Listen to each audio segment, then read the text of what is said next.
Let's delve into the profound wisdom concealed in the 5th chapter of St. John's Gospel, which highlights two perspectives: the physical world governed by our senses and the spiritual realm accessible through inner awareness. Here, we meet a disabled man who regains mobility after years of immobility due to faith in Christ's divinity. Jesus enters Bethesda, a sanctuary encompassing individuals afflicted by diverse maladies, waiting for divine intervention. Legend said that during rare moments, angels stirred the pool waters, healing the first individual immersed. Reflecting upon this story, we may interpret the pool as human consciousness, angels as ideas, and the act of entering the water as embracing thoughts. When we consciously accept ideas, we metaphorically dive into the waters, allowing transformation.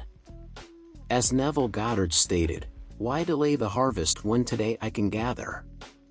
Our consciousness holds immense power, enabling us to manifest desires instantly.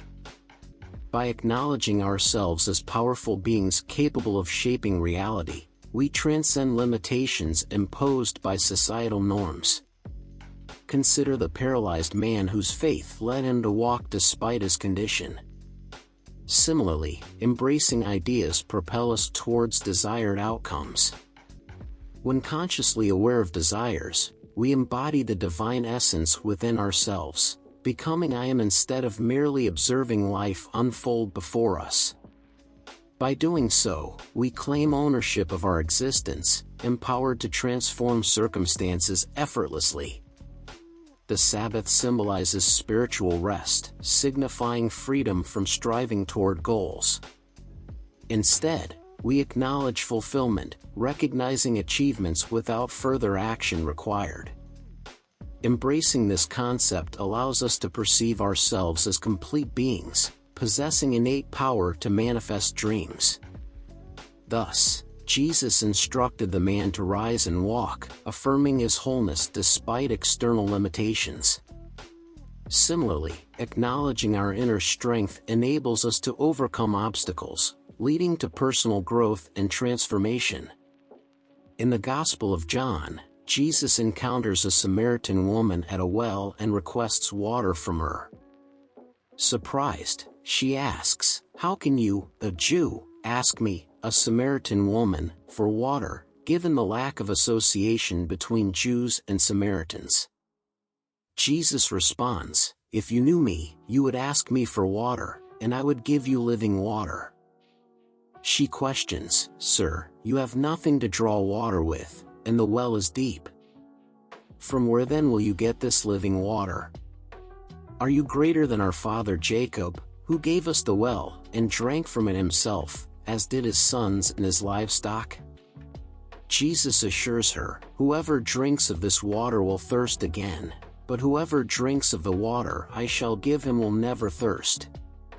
She requests, "Sir, give me this water, so that I will not be thirsty or have to come here to draw water." Jesus instructs her, "Go, call your husband and come back." She replies, "I have no husband." Jesus reveals, "You have spoken truthfully by saying you have no husband, for you have had 5 husbands, and the one you are with now is not your husband." Astounded by his insight, she rushes to the town and declares, "I have met the Messiah." When questioned how she knows, she responds, "Because he told me everything I have ever done." Later, when the disciples urge Jesus to eat, he states he has nourishment they are unaware of. Speaking of a future harvest, Jesus corrects them, "Do not say, 'For months and then comes the harvest.' Look, I tell you, lift up your eyes and see that the fields are white for harvest already." Jesus embodies the imagination, the entity that perceives today what others postpone for the future. If Jesus can envision that 4-dimensional realm where all possibilities already exist, awaiting manifestation in our 3-dimensional world, the Samaritan woman represents our 3-dimensional selves, captivated by the material realm, whereas Jesus at the well symbolizes our 4-dimensional selves, fully cognizant of the boundless world of possibilities beyond the material. The exchange between Jesus and the Samaritan woman illustrates the internal struggle we face when our perceived truths collide with our reality, prompting us to question our beliefs. Our higher self reassures us that by daring to embrace a new reality, it will manifest in our lives. However, our lower self, embodied by the Samaritan, attempts to deter us with doubts and limitations. Yet, recognizing our own magnificence, we understand that if we knew who was making the request, we would be the ones seeking assistance. In this rich narrative, abundant with meaning and insights, lies an invitation to delve deeper into our innate capacity to transform our own realities. The account of the healing of the paralyzed man goes beyond being just a miraculous event, rather acting as a powerful metaphor for our potential to overcome seemingly impossible obstacles through faith and mindfulness. Jesus personifies something much greater than a religious icon. He becomes a universal guide available within each one of us, guiding us towards self-discovery and growth. The Bethesda pool, which was disturbed periodically by an angel, serves as a symbol for the vast reservoir of unexplored capabilities within our consciousness.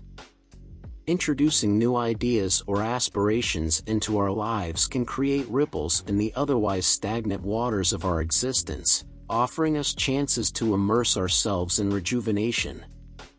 This story emphasizes that change and recovery are constantly accessible if only we connect with the truer aspects of ourselves.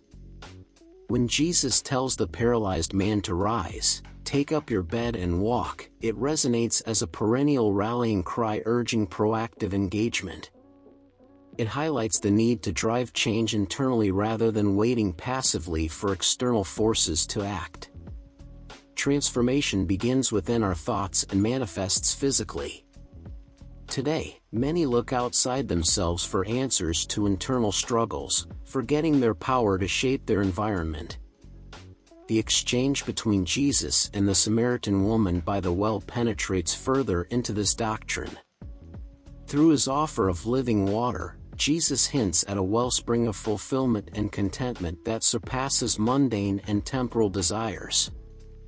This conversation symbolizes the human pursuit for deeper significance and purpose in life, beyond the grasp of the senses and the material realm.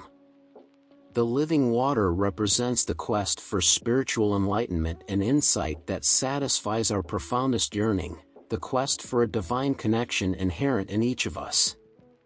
Jesus' dialogue with his disciples concerning the nature of the harvest adds another layer to this narrative. His assertion that the harvest is now challenges the belief that we must await a future instance to witness the outcomes of our spiritual and personal endeavors. This concept serves as a potent reminder that every moment is pregnant with endless possibilities. Our challenge is to remain wholly present and attentive, ready to recognize and seize these opportunities as they emerge. Through the symbolism of the Samaritan woman's 5 husbands, representing the 5 senses anchoring us to familiar boundaries, Jesus encourages reliance on intuition and heightened awareness. Often, what we aspire to achieve gets overshadowed by sensory input, hindering its integration into our psyche. Thus, Jesus speaks of nourishment unknown to you, suggesting an intangible energy existing around us, ready to sustain us if we choose to tap into it. We must learn to draw strength from this hidden resource daily, making it a tangible part of our lived experience.